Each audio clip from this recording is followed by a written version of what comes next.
Aduh gila, ingusan banget gue. Pedes banget anjing. Perut gue yang ada bunyi anjing. Cabai semua bangsat. Makan aja. What are the rarest shoes you ever gotten? Gue punya cerita yang lucu. Menurut gue Jordan 1 Fragment itu gue dapetin rare banget, dan gue dapetin dengan 0 rupiah. Wow, caranya gimana Jeff? Hai guys, my name is Jejo. Lagi hujan-hujan, diundang sama Trivat.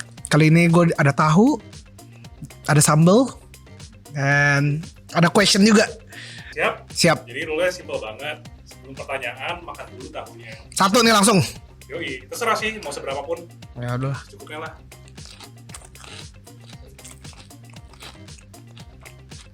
Lalu bisa baca pertanyaannya.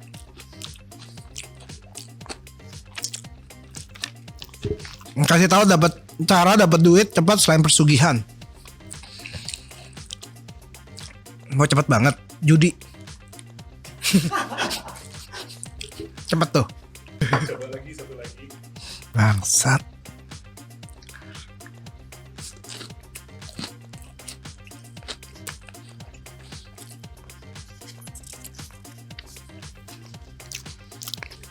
Siapa pahlawan yang ada di uang 10.000? Sudirman? Gila, siapa yang tahu anjrit? Gue mau lihat gambar ya.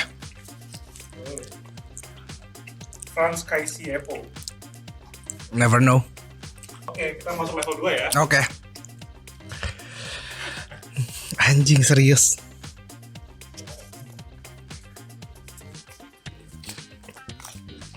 Enggak punya dulu. Definisi duit di mata Sultan Ancol tuh apa sih? Menurut gua, duit itu hanyalah aset sementara yang lu cuma pegang gitu loh. Jadi itu adalah bargain point lu. Lu bisa dapetin sesuatu dengan uang. Dan maksudnya setiap kali lu nge-trading sesuatu juga sebisa mungkin lu mendapatkan value lebih gitu. Jadi jangan sampai yang tadi gue selalu ngomongin sama Trivat juga, lu beli barang, lu beli sneakers nih misalnya itu, lu beli keluar duit 2 juta dapat sneakers. Jangan sampai duit sneakers lu itu value-nya jadi jadi cuman kalau bisa lebih dari 2 juta itu. Caranya gimana? Bikin konten, bikin aktivasi. Jadi bukan cuma dipakai doang. Sampai kalau emang udah nggak bisa jualin, kalau nggak bisa, udah nggak ada value-nya, lu jual aja jadi uang lagi. Jadi at least lu selalu mendapatkan value lebih dari sneaker lu. Dan itu gak harus cuma uang doang. Gue boleh jujur gak sih? Yang kedua lebih gak pedes loh. Iya, pedesan yang pertama. Apa?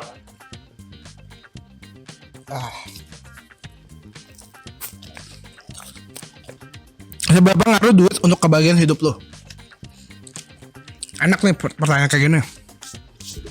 Menurut gua kebahagiaan itu uang tentu ada metersnya juga. Pokoknya setiap kali fondasi awal segala macam, lu butuh rumah, lu butuh pakaian, lu butuh apa, uang itu perlu banget gitu. However, keluarga gua selalu bilangin, Jeff, tahu gak sih bedanya? Ini gua aja nggak sampai duitnya segini ya, cuma maksudnya dia pernah ngomong kayak gini. Gue gak tahu apakah orang tua gue nyampe, tapi dia pernah ngomong kayak gini saja. Gue cuma ngikutin, gue nge-quote dari orang tua. Posisi waktu kebahagiaan itu, ini menurut dia, menurut gue, ingat baik lagi bukan gue. Jadi dia pernah bandingin orang kaya banget sama orang kaya gitu loh. Dan orang tua gue lebih bilang lebih baik orang kaya aja. Waktu itu dia membilangnya berapa ya? $10 juta. Kalau lu udah punya uang $10 juta, itu adalah tempat dimana lu udah bahagia. Ya maksudnya menurut dia ya bahagia. Menurut gue uang $1 juta atau $500,000 juga udah bahagia. Menurut dia, orang kalau udah punya lebih dari $10 juta, hidupnya makin gak bahagia, pressure segala macam bla bla bla. Jadi tingkat keuangan itu tidak bisa menjadikan itu aset kebahagiaan. Dan jadi gue bilang hidup itu mau lu punya uang dengan 5 juta atau lu punya uang 10 juta, lu punya 100 juta, uang itu gak menjamin kebahagiaan lu. Yang bisa ngejamin kebahagiaan lu di mana lu bisa ngebalancein. Duit itu mau jadi apa?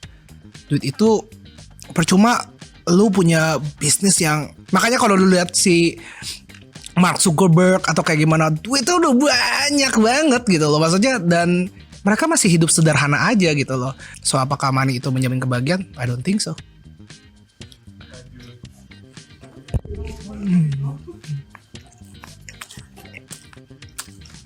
Nih gue kenal nih sama yang nanya ini nih. Udah kamu diem, salah satu followers gue yang setia banget. Kenapa kok dia tidur selalu larut tapi bangun selalu pagi? Dari gue kecil, gue selalu bangun setengah 6 pagi, jam 6 pagi. Gue pun sebelum sekolah, gue liburan pun gue juga selalu bangun pagi karena orang tua gue nggak bisa ngeliat anaknya bangun siang gitu loh. Mau gue lagi liburan, mau gue lagi kuliah, mau gue lagi kerja, nggak ada tuh yang namanya gue bangun di atas jam 8. Nggak boleh diketokin, digedorin gitu loh. Sampai sekarang pun karena gue masih tinggal sama orang tua gue, digedorin gue. Jadi intinya menurut prinsipnya dari orang tua gue adalah semakin lu menurut gue sih, lu kan tidur nih, lu bangun juga. Waktu lu bangun pagi, lu punya jam yang lebih untuk nggak harus kerja kok, tapi berpikir, self reflection, berolahraga. Jadi manfaatin, karena yang paling penting di dalam dunia ini bukan uang tapi waktu. Seberapa pinternya lu nge-convert waktu lu itu menjadi sesuatu yang lebih better, dan itu nggak harus cuma uang. Jadi kalau orang pada bilang time is money, gue bilang salah. Time is everything, lebih dari money. A green sambal level 3 ya.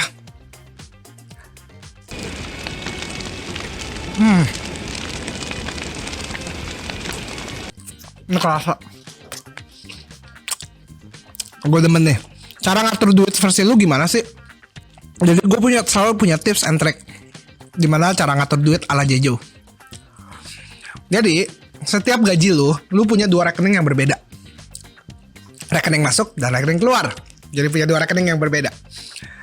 Pastiin duit yang rekening keluar ini lu jatahin. Yang jelasnya waktu lu masuk, for example, lu masuk 10 juta nih. Lu punya gajian segala macam tuh 10 juta. Yang lu keluarin berapa? 3 juta kah? 4 juta kah? Ya udah, jadi lu taruh lagi nih rekening keluar. Kalau rekening lu habis, lu berkomitmen untuk tidak ngambil dari rekening yang lu pemasukan. Itu cara gue ngaturin. Jadi selama gue tahu, karena waktu di rekening gue satunya misalnya, wah saldonya udah tinggal 500 ribu, 300 ribu, gue udah tahan diri. Gue menganggap duit gue cuma 300 ribu. Yang di sini udah gak bisa keluar. Duit yang di sini lu alihkan investasi, saham, networking, beli rumah, KPR. Ini yang lu pakai. Duit yang di sini hanya untuk kegiatan sehari-hari. Cara mengatur keuangan ala Jejo, simple.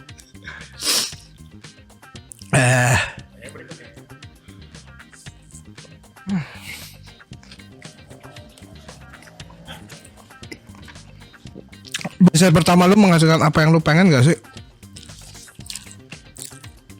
Jarang banget gue denger bisnis pertama lu sukses. Bisnis pertama gue aja gak sukses. Bisnis yang pertama yang gue diriin sendiri itu adalah bisnis es krim namanya LAR. Gue diriin berempat sama teman-teman gue, bazar-bazar. Sukses secara finansial. Setiap bazarnya gue bisa dapetin 60-70 juta. Pernah di Surabaya sampai 100 juta untuk 3 hari. Gede banget. Indian apa? Indian lu berantem sama rebut-rebutan. Ada yang dari bazar-bazar itu, teman-teman gue ada yang satu yang nggak kerja, satu cuma pasif, satu usaha sendiri. Pada intinya, tapi nyesel nggak? Nggak banget, karena itu yang bikin lu belajar. Bisnis yang seperti itu yang bakal bikin lu kasih tahu PKS tuh penting loh, kontrak tuh penting loh, PT tuh penting loh, hitam di atas putih penting loh. Karena di situ waktu gue ribut, udah nggak ada yang saling salah-salahin. Bisnis itu siapa punya nggak tahu. Yang jelas yang menang itu yang ada di rekening namanya siapa. Untungnya rekeningnya rekening gue sih, jadi gue yang menang. Kapitalis. Ya dong, yang jalanin dong.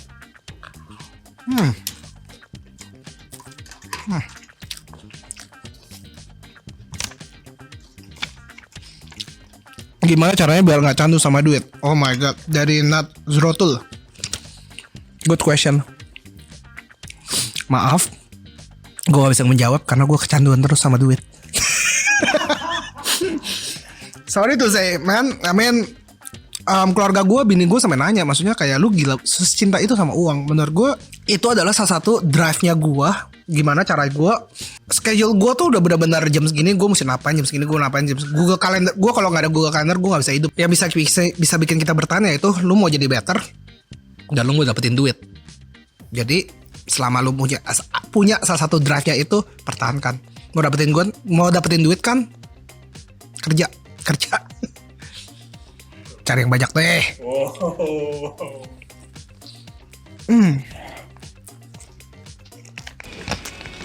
Bangsat. Jadi si Aji paradoks. Acting apa lu? Biasa kapan invest Invia anjing lu. Gue selalu nganggap Invia itu competition, unhealthy competition. Kita masih temenan, cuman gue selalu nganggap Invia itu senior gue. Itu yang bikin lu mau selalu maju dan maju dan maju. So kalau ditanya kapan USS invest Invia, jangan dong, biarin kita kompetisi terus. Nanti kalau gue yang juara, kalau gue beli nggak ada kompetisi, gue nggak maju dong. Biar kita kompetisi terus bareng sama Vokatif.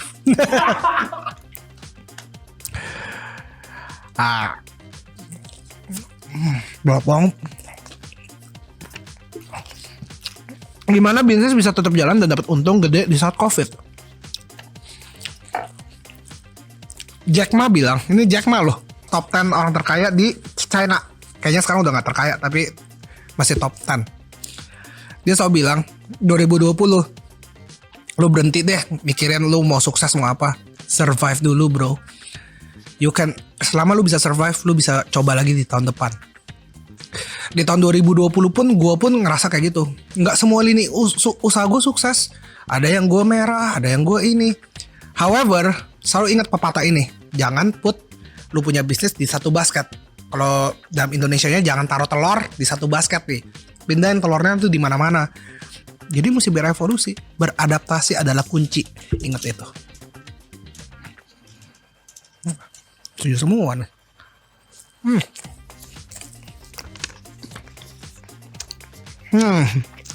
Mana nggak tahu waktu buat kerja keluarga terutama bapak-bapak yang anaknya masih bayi. In every situation ada yang harus disacrifice. Di gue bisa dapetin seperti ini. Sacrifice gue adalah gue nggak ketemu anak gue. Tiap pagi gue lihat anak gue lagi tidur, tiap malam gue lihat anak gue juga tidur. Udah kayak mati aja. Jadi itu sacrifice gue untuk mendapatkan uang. Apakah bagus? Belum tentu. Nggak semua orang bisa memilih jalan hidup seperti kayak gue. However, yang tadi gue bilang, you need to make something. You need to have some sacrifice. Pilihan lo tuh apa?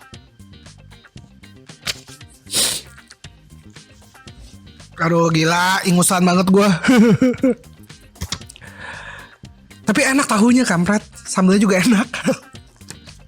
Unpopular opinion terkait privilege. Oke. Gue pengen demen kalau orang ngomong, nggak, Jeffrey mah kaya gara-gara keluarga kaya. Emang bener sih. Gue selalu ngerasa gue dibandingin sama keluarga gue, bokap gue, kakek gue, kan it's fine gitu loh. Maksudnya gue sendiri membandingkan gitu loh. Lu yang lagi lihat di kamera ini mungkin orang selalu bilang, wah Jejo udah sukses ya, Jeffrey udah sukses ya. Tapi menurut gue belum sukses. Sukses menurut gue adalah ketika revenue gue yang gue usahain sama revenue-nya bokap gue. Masih jauh banget. Masih double nggak? Ya mungkin double gitu loh. But in the end, apakah lahir dari keluarga kaya itu jadi something yang privilege? Yes, gue bilang. Karena lu mendapatkan education, lu mendapatkan service yang lebih better dibandingkan orang-orang yang gak mampu. Tapi apakah lu menjamin itu menjadi hidup sukses? Enggak juga. Karena biasanya orang-orang kaya seperti itu, seperti gue, mentalnya gak kuat. Anjing, gue jadi Mario Teguh anjing.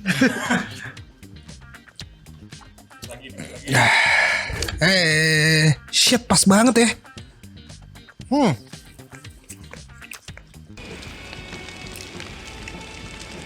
Pedas banget anjing. Perut gue yang udah bunyi anjing. Duitnya dikemanain setelah dapat cuan. Menurut gue yang tadi gue bilang, gue punya 2 rekening kan. Jadi gue masuk, ada yang keluar. Yang masuk itu lu potong-potong lagi, lu pilah-pilah lagi. Menurut gue, bikin duit kamu untuk bekerja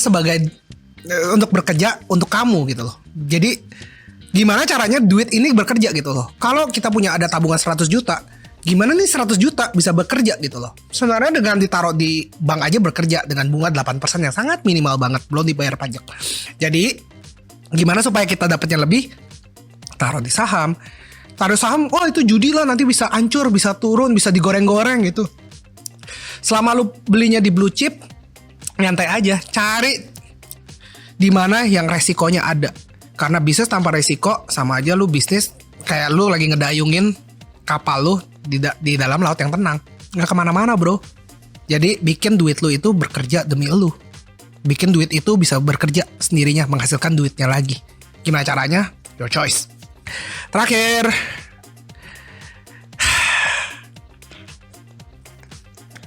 cabai semua bangsat. Tambahin dulu.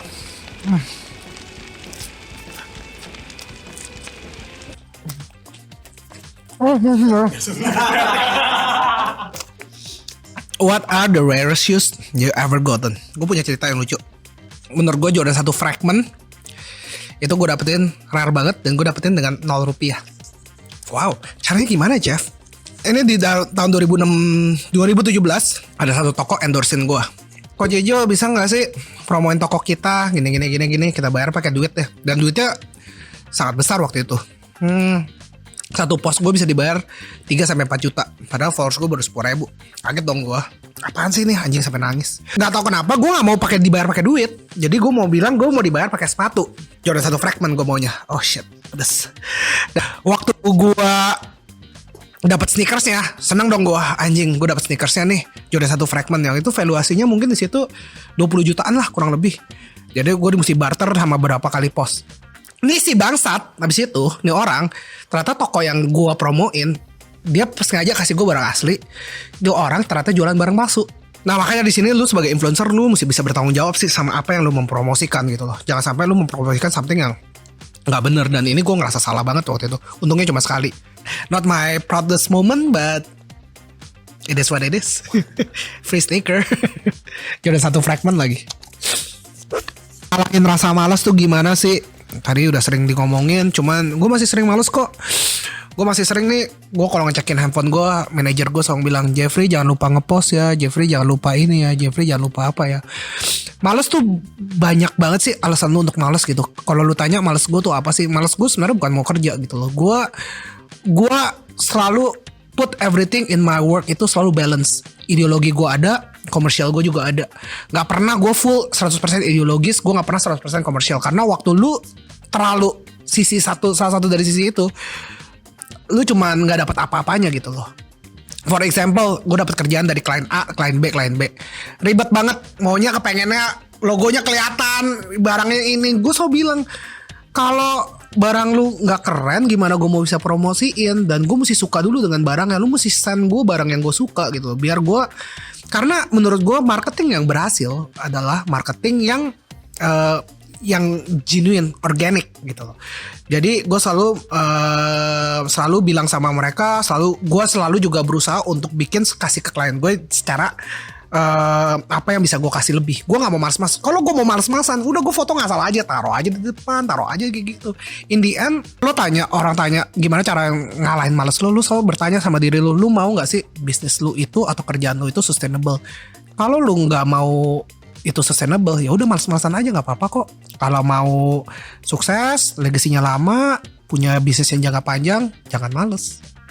Setiap kali lu bilang males, lu bilang ke diri lu udah kaya, lu udah sukses, anak lu udah hidupnya enak, bayar sekolah gratis, terapin, pasti nggak males.